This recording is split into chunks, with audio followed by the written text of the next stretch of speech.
This is Stooge Club! That's right, it's time for another daily dose with me, the Stooge. You didn't get one yesterday because, well, I couldn't speak yesterday. I'd lost my voice. So too bad for you, you missed out. But today, I've got a special topic for you. I've got something a little interesting, a little different. Star Wars. No, not in general. The first movie, A New Hope. How many different versions, just particularly, of that movie is there? I mean, for you, who shot first? Did you see the deluxe remastered edition, the special editions, the whatever George Lucas recut editions after episodes 1, 2, and 3 came out?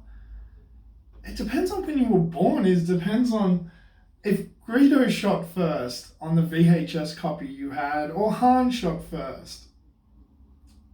Or maybe you grew up in an era where that wasn't even a discussion because that was completely changed.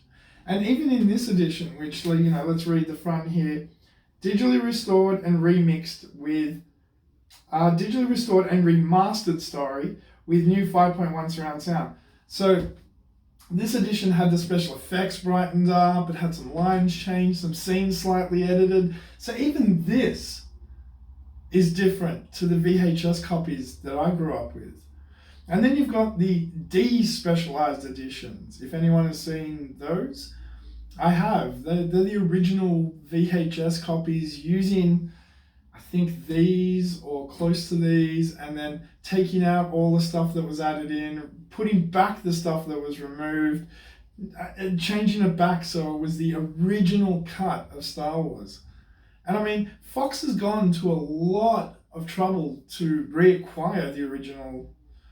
Disney has gone to a lot of trouble because Fox owned the rights to the original cut of Star Wars. Again, there was copies of that movie that didn't say Lucasfilms first. It said 20th Century Fox because Fox originally distributed that movie.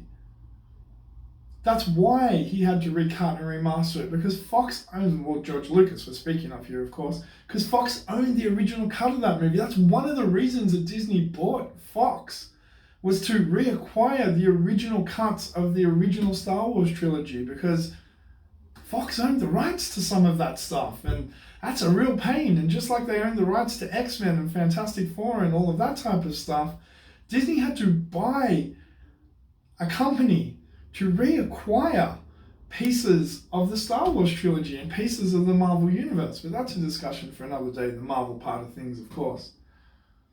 So is there a possibility that we might officially one day get a re-release of the original version of A New Hope, of Empire, of Jedi? I mean, Disney owns it now. Why not?